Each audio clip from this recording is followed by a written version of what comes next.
Assalamualaikum warahmatullahi wabarakatuh. Perkenalkan kami dari kelompok 2. Di sini kami akan mempresentasikan hasil makalah kami yang berjudul Penelitian Pengembangan Model, Penelitian Tindakan Pendidikan dan Anak Usia Dini atau PTK yang beranggotakan Zeta Mutia Adinda, Utari Rahmawati, Maulidia, Gita Prisnapikasari, dan Nailia Nur Azizah. Selamat menyaksikan. Pemateri pertama akan disampaikan oleh saya sendiri, Utara Rahmawati. Pemateri pertama ialah penelitian pengembangan model. Nah, penelitian pengembangan model, pengembangan itu dihadirkan dalam sebagian besar prosedur dalam pengembangan. Nah, biasanya penelitian pengembangan itu mengikuti model-model dari pengembangan tersebut. Nah, hal itu yang dianut oleh peneliti dengan mengikuti sejumlah model tertentu yang dianut oleh peneliti, maka memperoleh sejumlah proses pemasukan atau input guna untuk melakukan penyempurnaan produk yang dihasilkan dalam suatu penelitian. Dari kedua yaitu penjabaran dari model pengembangan dalam dunia pendidikan. Nah, perlu kita ketahui ada banyak model pembelajaran dalam dunia pendidikan, tapi saya hanya menjelaskan 4 model. Yang pertama adalah model KEP. Model KEP ialah semua aktivitas pengembangan yang saling berhubungan secara langsung dengan aktivitas revisi produk yang dapat dikembangkan dalam dunia pendidikan. Contohnya seperti identifikasi kebutuhan belajar, kebutuhan pembelajaran. Yang kedua adalah identifikasi karakteristik serta tugas dalam pembelajaran. Yang ketiga adalah memahami karakteristik dalam pembelajaran. Yang kedua ialah model Dis-Einkoroi. Nah, di sini adalah menjelaskan tentang aktivitas pengembangan sebagai salah satu komponen sistem pembelajaran. Nah, pembelajaran ini berkaitan langsung dengan komponen sistem pembelajaran. Nah, misalkan guru memilih strategi pembelajaran. Yang kedua, guru menilai formatif di siswa. Nah, yang ketiga adalah guru merancang pembelajaran agar terciptanya kondisi yang kondusif. Nah, yang ketiga adalah model Smith dan Ragan. Nah, pembelajaran di sini merupakan proses pengondisian kegiatan-kegiatan yang difokuskan dalam pembelajaran peserta didik seperti memilih lingkungan pembelajaran atau mengakomodasi sebuah sistem pembelajaran. Nah, yang keempat adalah model 4D.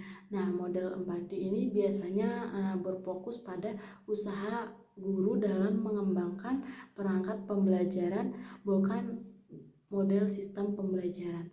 Sekian presentasi dari saya, akan dilanjutkan oleh pemateri kedua. Perkenalkan, saya Gita Prisnapikasari. Saya akan melanjutkan materi 2 yaitu model Borg-Engel. Model Borg-Engel memaknai penelitian dan pengembangan sebagai proses yang dipakai untuk mengembangkan dan memvalidasi produk pendidikan dengan mengikuti langkah-langkah siklus, prosedural, dan deskriptif.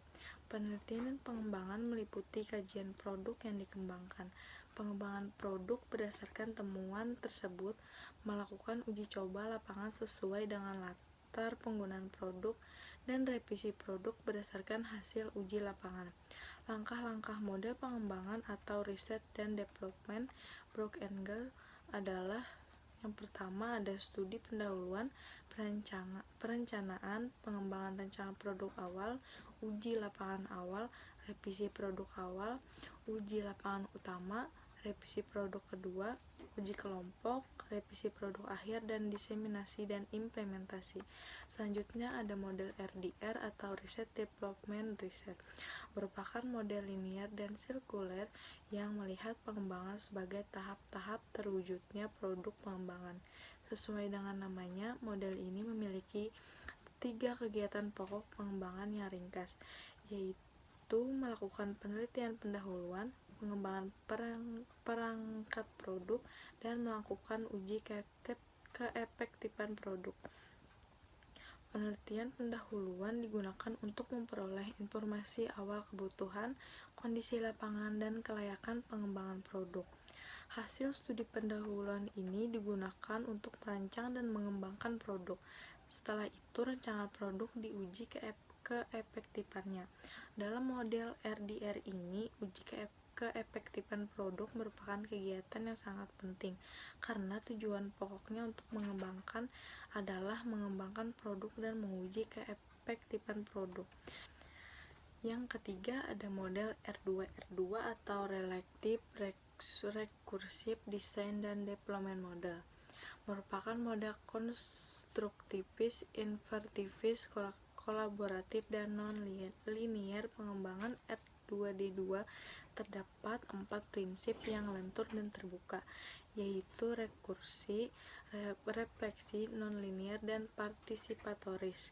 Dengan prinsip rekursi atau mengulang-ulang sesuai keperluan, pengembangan dapat menetapkan keputusan sementara dan setiap saat meninjau kembali keputusannya tentang model penjaminan mutu akademik, internal, pendidikan, dan pelatihan kepemimpinan aparatur pemerintah. Dengan prinsip relatif, pengembangan perlu merenungkan secara jernih, memikirkan ulang secara sungguh-sungguh, mencari menemukan berbagai balikan dan gagasan dari berbagai sumber selama proses pengembangan untuk mengetahui kelayakan produk yang dikembangkan. Kemudian, proses non-linear pengembangan dapat memulai proses pengembangan secara bebas, tidak secara berurutan. Di sini pengembangan dapat melaksanakan aktivitas persiapan serempak, memulai aktivitas pengembangan produk awal, atau bisa juga memulai kegiatan persiapan terlebih dahulu, baru kemudian kegiatan pengembangan produk awal. Selama proses pengembangan, pengembang telah diperbolehkan melakukan penilaian secara autentik. Selanjutnya ada definisi penelitian tindakan kelas.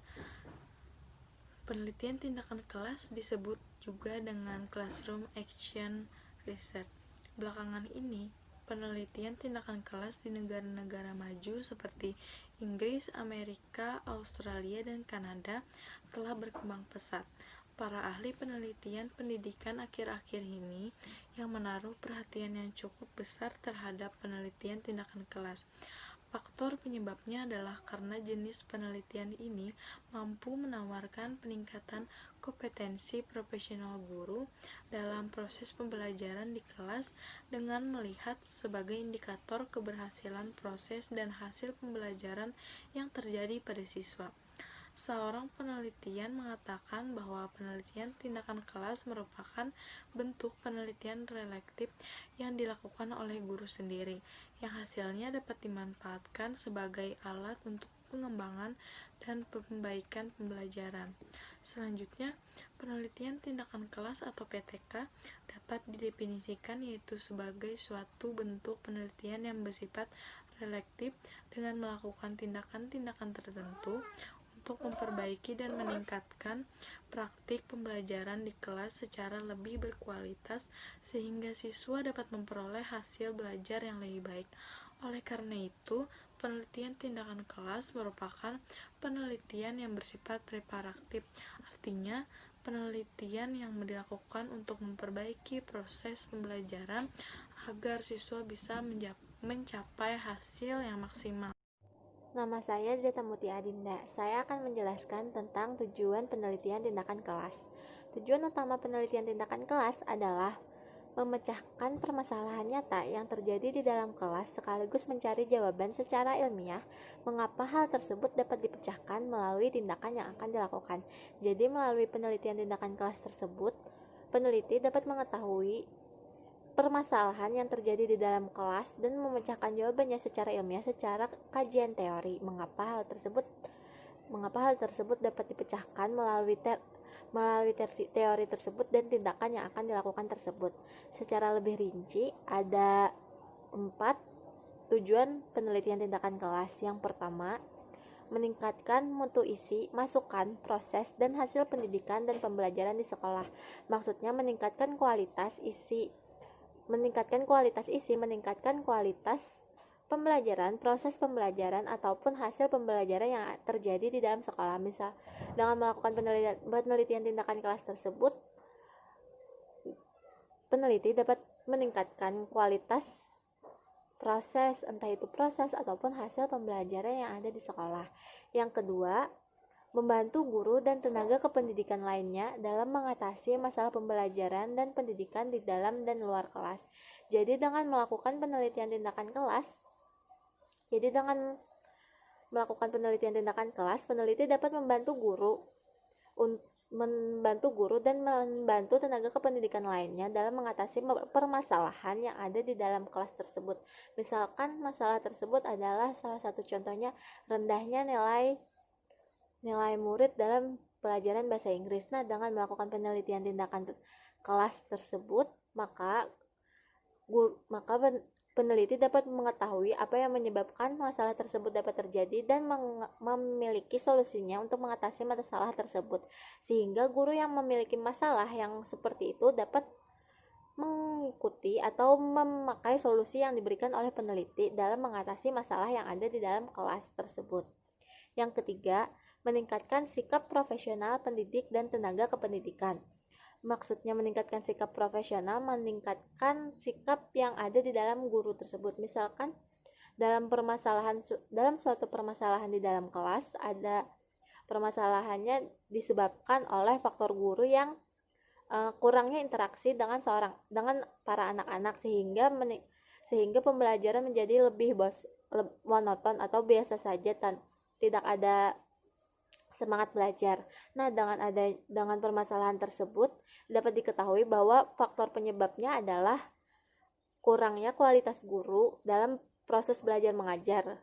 Jadi, setelah kita mengetahui permasalahan tersebut, guru pun dapat meningkatkan sikap profesionalnya dengan mengubah gaya belajarnya, gaya belajar yang dapat membangkitkan semangat belajar anak. Yang keempat, tujuannya dan yang terakhir, menumbuh kembangkan budaya akademik di lingkungan sekolah sehingga tercipta sikap proaktif di dalam melakukan perbaikan mutu pendidikan atau pembelajaran secara berkelanjutan. Maksudnya menumbuh kembangkan budaya akademik di lingkungan sekolah itu tercipta secara proaktif, maksudnya menumbuh kembangkan budaya akademik secara bertanggung jawab, jadi adanya kebiasaan yang dilakukan oleh orang-orang yang ada di dalam lingkungan sekolah secara bertanggung jawab untuk melakukan perbaikan, entah perbaikan kualitas proses belajar mengajar ataupun hasil belajar mengajarnya secara berkelanjutan dan tidak hanya untuk sementara. Jadi ada sikap tanggung jawab dari orang-orang yang berada di lingkungan sekolah tersebut. Selanjutnya, saya akan menjelaskan tentang manfaat penelitian tindakan kelas. Ada 3 manfaat penelitian tindakan kelas. Yang pertama, inovasi pembelajaran.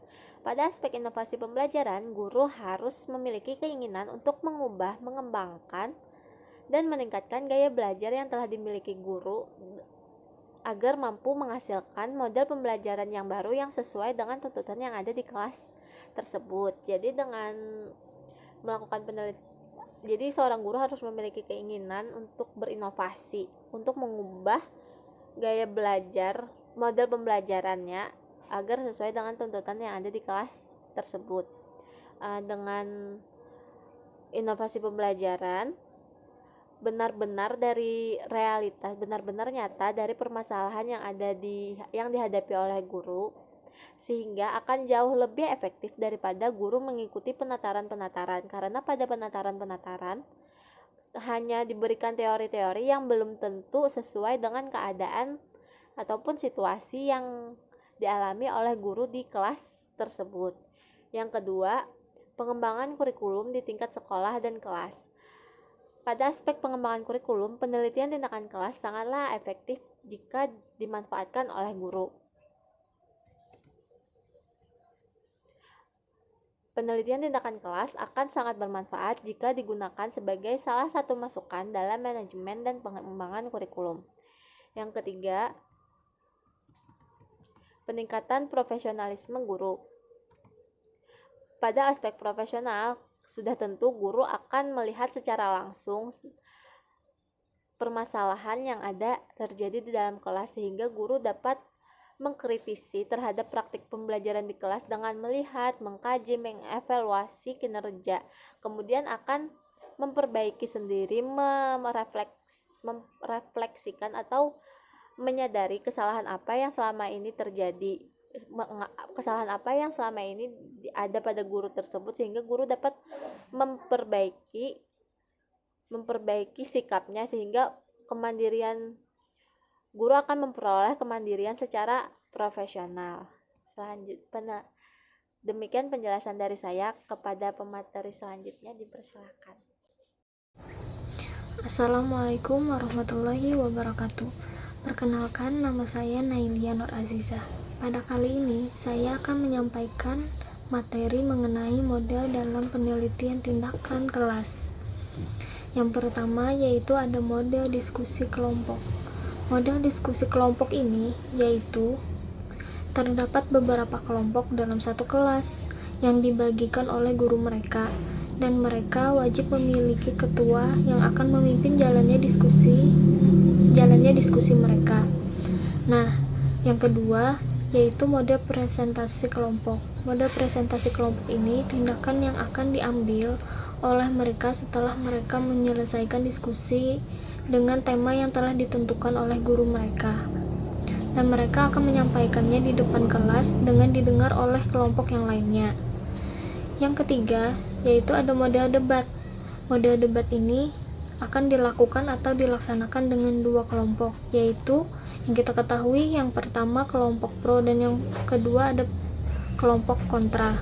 Nah, mereka akan saling berargumentasi untuk sebuah tema yang telah ditentukan oleh guru mereka.